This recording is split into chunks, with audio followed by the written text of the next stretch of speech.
ओम शांति। आज बाबा के 25/1/21 के महावाक्य हैं।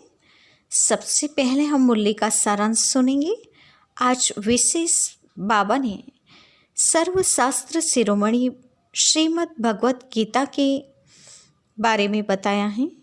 बाबा ने कहा, बाप की जो श्रीमत तुम मनुष्य को मिल रही हैं, उस श्रीमत के आधार से तुम देवता बनते हो। उन्हीं श्रीमत का शास्त्र है सर्वशास्त्र शिरोमणि भागवत गीता। साथ ही बाबा ने बताया कि सतयुग में हर चीज़ सतोप्रधान और शुद्ध प्योर होती हैं। फिर धीरे धीरे मनुष्य के सतोप्रधानता में कुछ न कुछ डिफेक्ट आते हैं, तमोप्रधान बन जाते हैं, तो सारी सामग्री भी नुकसानकारक हो जाती हैं। बाबा ने कहा कि गीता में भी लिखा है, काम महाशत्रु, अभी इन द्वारा ही तुमने हार खाई है। इस पर जगतजीत बनना है, विजय प्राप्त करनी है। साथ ही बाबा ने कहा कि आत्मा शरीर द्वारा बोलती है कि हे परमपिता, तो कितनी सहज बात है। इसको कहा जाता है अल्फ और बी। यहाँ पढ़ाने वाला स्वयं गीता ज्ञान का दाता निराकार बाप है। इस बात को बुद्धि में बिठाना चाहिए। साथ ही बाबा ने कहा कि भक्ति मार्ग में इन चित्रों की पूजा होती है और ज्ञान मार्ग में इन चित्रों से तुम ज्ञान समझते हो। बाप आकर समझाते हैं, राजयोग सिखलाते हैं कि अभी दुनिया खलास होनी है, शास्त्र आदि कुछ भी नहीं रहेंगे। भक्ति मार्ग में वह शास्त्र होंगे, ज्ञान मार्ग में शास्त्र होते नहीं हैं। गुप्त रूप से ज्ञान का सिमरन करके हर्षित रहना है और जिम्मेवारी सारी निभाते हुए आकारी निराकारी स्थिति का अभ्यास करना है।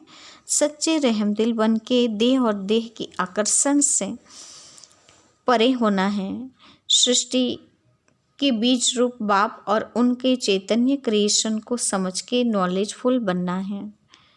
तो ये था आज की मुरली का सारांश। अब हम मुरली की शुरुआत करेंगे। मीठे बच्चे, बाप की श्रीमत से तुम मनुष्य से देवता बनते हो, इसलिए उनकी श्रीमत का शास्त्र है सर्वशास्त्र शिरोमणि भगवत गीता।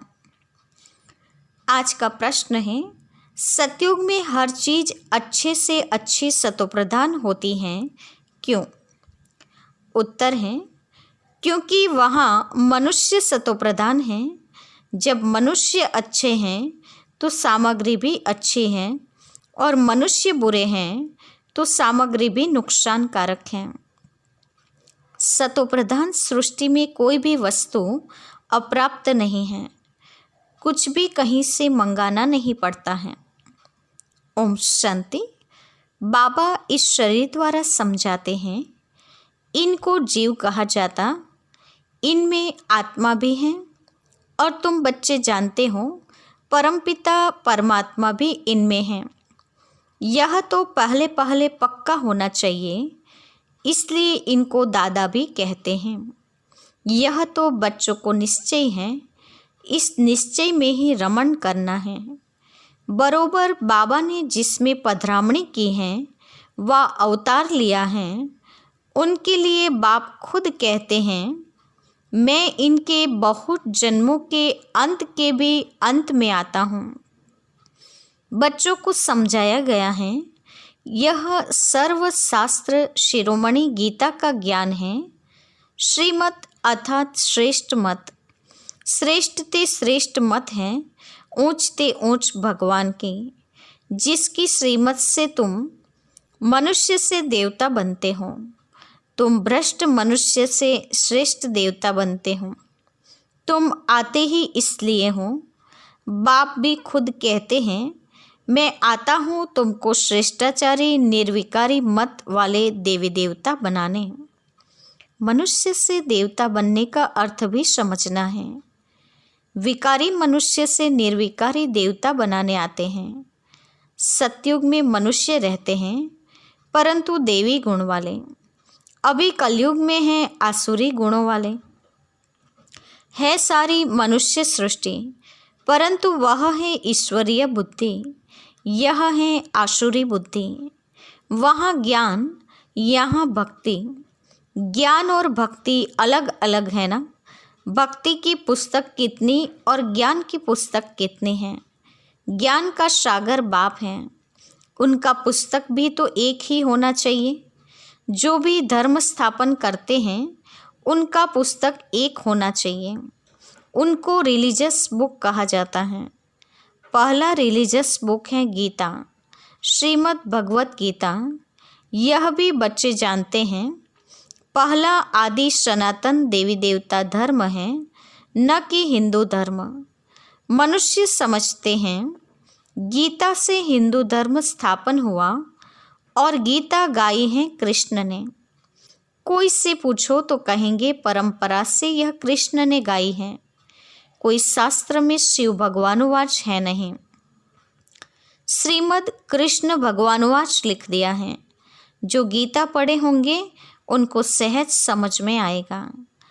अभी तुम समझते हो, इसी गीता ज्ञान से मनुष्य से देवता बने हैं। जो अभी बाप तुमको दे रहे हैं, राजयोग सिखा रहे हैं, पवित्रता भी सिखा रहे हैं। काम महाशत्रु हैं, इस द्वारा ही तुमने हार खाई है। अब फिर उन पर जीत पाने से तुम जगतजीत अर्थात विश्व का मालिक बन जाते हो। यह तो बहुत सहज है। बेहद का बाप बैठ इनके द्वारा तुमको पढ़ाते हैं। वह है सभी आत्माओं का बाप। यह फिर है बेहद का बाप मनुष्यों का। नाम ही है प्रजापिता ब्रह्मा। तुम कोई से भी पूछेंगे ब्रह्मा के बाप का नाम बताओ तो मूंछ पड़ेंगे। ब्रह्मा विष्णु शंकर के हैं क्रिएशन। इन तीनों का कोई तो बाप होगा ना। तुम दिखाते हो इन तीनों का बाप है निराकार शिव। ब्रह्मा विष्णु शंकर को सूक्ष्म वतन के देवताएं दिखलाते हैं, उनके ऊपर हैं शिव। बच्चे जानते हैं शिव बाबा के बच्चे जो भी आत्माएं हैं उनको अपना शरीर तो होगा ना। वह तो सदैव निराकार परमपिता परमात्मा है। बच्चों को मालूम हुआ है निराकार परमपिता परमात्मा के हम बच्चे हैं। आत्मा शरीर द्वारा बोलती है परमपिता परमात्मा। कितनी सहज बातें हैं। इसको कहा जाता है अल्फ बे। पढ़ाते कौन है? गीता का ज्ञान किसने सुनाया? निराकार बाप ने। उन पर कोई ताज आदि है नहीं। वह ज्ञान का सागर बीज रूप चैतन्य है। तुम भी चैतन्य आत्माएं हो ना। सभी झाड़ों के आदि मध्य अंत को तुम जानते हो। बल माली नहीं हो, परंतु समझ सकते हो कि कैसे बीज डालते हैं, उनसे झाड़ निकलते हैं। वह तो है जड़ झाड़, यह है चैतन्य। तुम्हारी आत्मा में ज्ञान है और कोई की आत्मा में ज्ञान होता नहीं। बाप चैतन्य मनुष्य सृष्टि का बीज रूप है, तो झाड़ भी मनुष्यों का होगा ना। यह है चैतन्य क्रिएशन। बीज और क्रिएशन में फ़र्क तो है। आम का बीज डालने से आम निकलता है, फिर झाड़ कितना बड़ा होता है। वैसे मनुष्य के बीज से मनुष्य कितने फर्टाइल होते हैं। जड़ बीज में कोई ज्ञान नहीं, यह तो चैतन्य बीज रूप है। उनमें सारे सृष्टि रूपी झाड़ का ज्ञान है कि कैसे उत्पत्ति, पालना, फिर विनाश होता है। यह बहुत बड़ा झाड़ खलास हो, फिर दूसरा नया झाड़ कैसे खड़ा होता है। यह है गुप्त। तुमको ज्ञान भी गुप्त मिलता है, बाप भी गुप्त आए हैं। तुम जानते हो यह कलम लग रहा है, अभी तो सब पतित बन गए हैं। अच्छा, बीज से पहले पहले नंबर में जो पत्ता निकला वह कौन था? सतयुग का पहला पत्ता तो कृष्ण को ही कहेंगे, लक्ष्मी नारायण को नहीं। नया पत्ता छोटा होता है, पीछे बड़ा होता है, तो इस बीज की कितनी महिमा है। यह तो चैतन्य है ना, फिर पत्ते भी निकलते हैं, उन्हों की महिमा तो होती है। अभी तुम देवी देवता बन रहे हो, देवी गुण धारण कर रहे हो। मूल बात ही यह है कि हमको देवी गुण धारण करने हैं, इन जैसा बनना है। चित्र भी है, यह चित्र न होते तो बुद्धि में ज्ञान ही नहीं आता। यह चित्र बहुत काम में आते हैं। भक्ति मार्ग में इन चित्रों की भी पूजा होती है और ज्ञान मार्ग में इन चित्रों से तुमको ज्ञान मिलता है कि ऐसा बनना है। भक्ति मार्ग में ऐसे नहीं समझते कि हमको ऐसा बनना है। भक्ति मार्ग में मंदिर कितने बनते हैं? सबसे जास्ती मंदिर किसके होंगे? जरूर शिव बाबा के होंगे, जो बीज रूप हैं। फिर उसके बाद पहली क्रिएशन के मंदिर होंगे। पहली क्रिएशन यह लक्ष्मी नारायण है। शिव के बाद इनकी पूजा सबसे जास्ती होती है। माताएं तो ज्ञान देती हैं, उनकी पूजा नहीं होती। वह तो पढ़ाती है ना, बाप तुमको पढ़ाते हैं। तुम किसकी पूजा नहीं करते हो?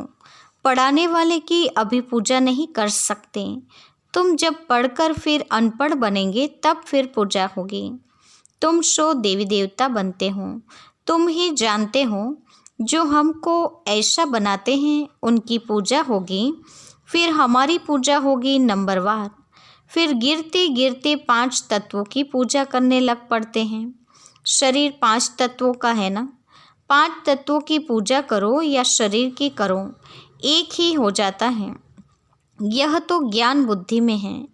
यह लक्ष्मी नारायण सारे विश्व के मालिक थे। इन देवी देवताओं का राज्य नई सृष्टि पर था, परंतु वह कब था यह नहीं जानते। लाखों वर्ष कह देते हैं। अब लाखों वर्ष की तो बात तो कभी किसकी बुद्धि में रह न सके। अभी तुमको स्मृति है कि हम आज से 5000 वर्ष पहले आदि सनातन देवी देवता धर्म के थे। देवी देवता धर्म वाले फिर और धर्मों में कन्वर्ट हुए हैं। हिंदू धर्म कह नहीं सकते, परंतु पतित होने कारण अपने को देवी देवता कहना शोभता भी नहीं है। अपवित्र को देवी देवता कह न सके। मनुष्य पवित्र देवियों की पूजा करते हैं तो जरूर खुद अपवित्र हैं, इसीलिए पवित्र के आगे माथा झुकाना पड़ता है। भारत में खास कन्याओं को नमन करते हैं, कुमारों को नमन नहीं करते।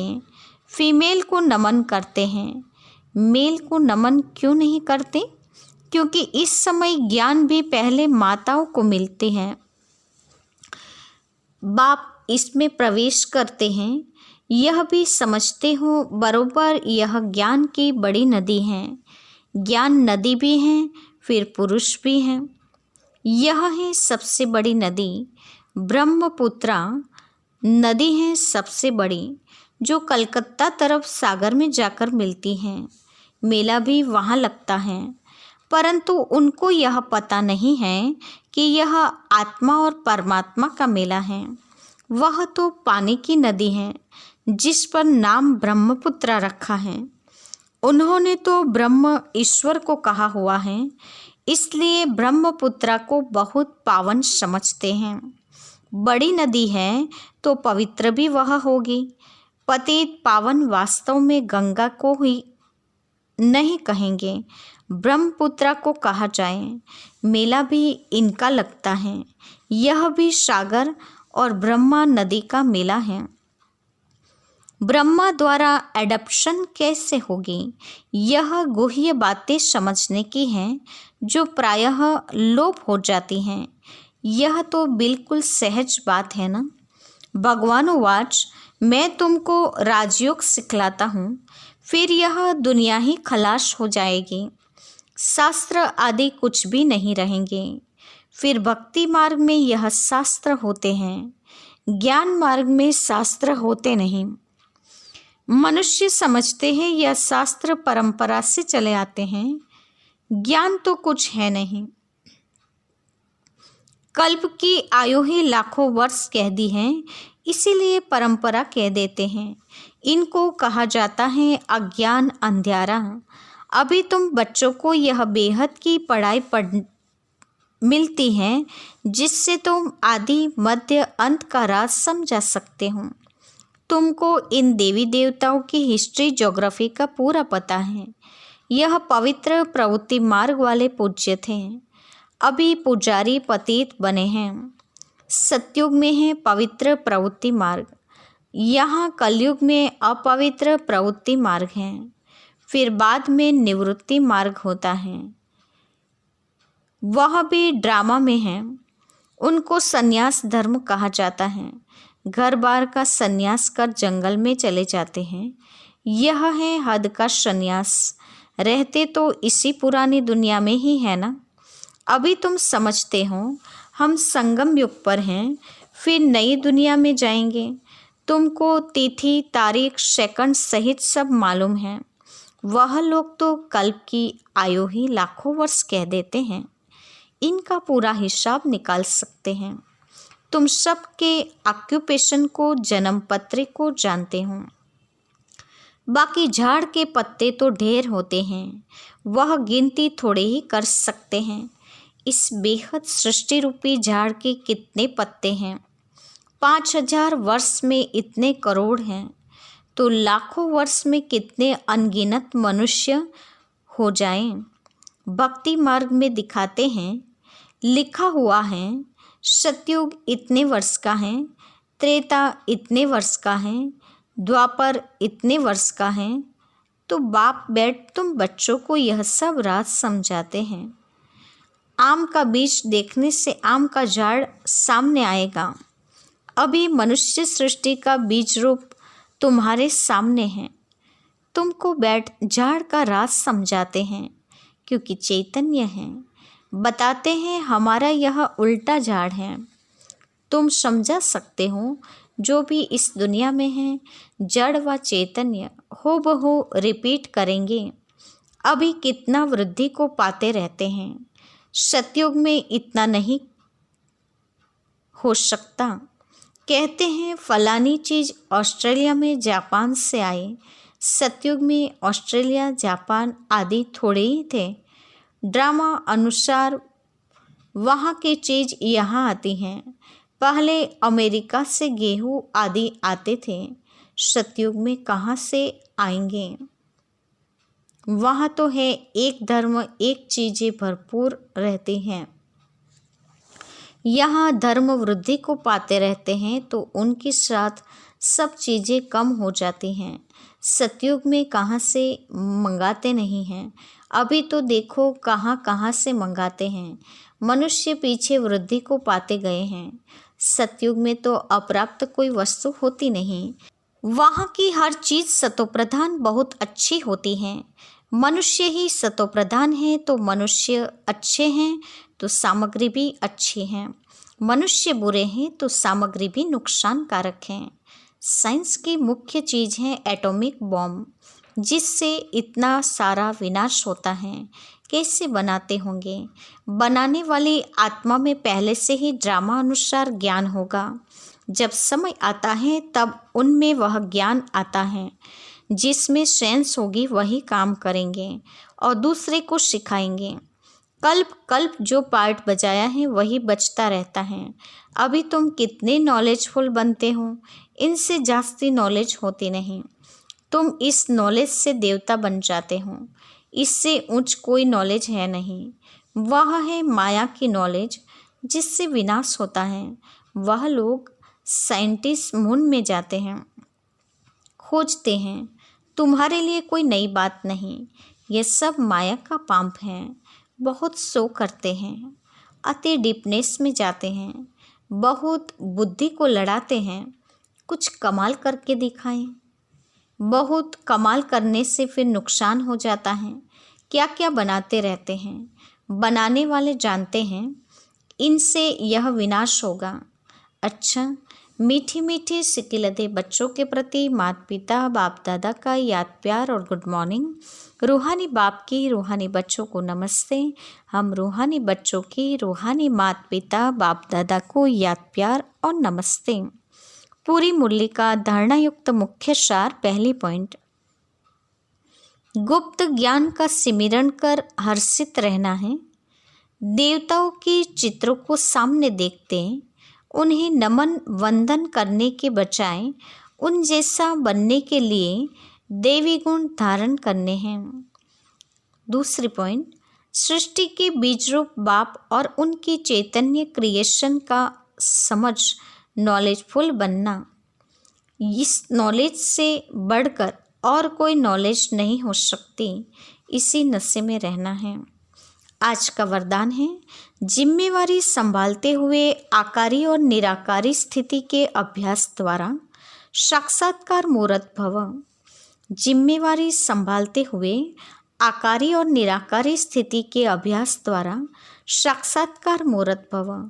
वरदान का स्पष्टीकरण है, जैसे साकार रूप में इतनी बड़ी जिम्मेवारी होते हुए भी आकारी और निराकारी स्थिति का अनुभव कराते रहें, ऐसे फॉलो फादर करो। साकार रूप में फरिश्तेपन की अनुभूति कराऊं।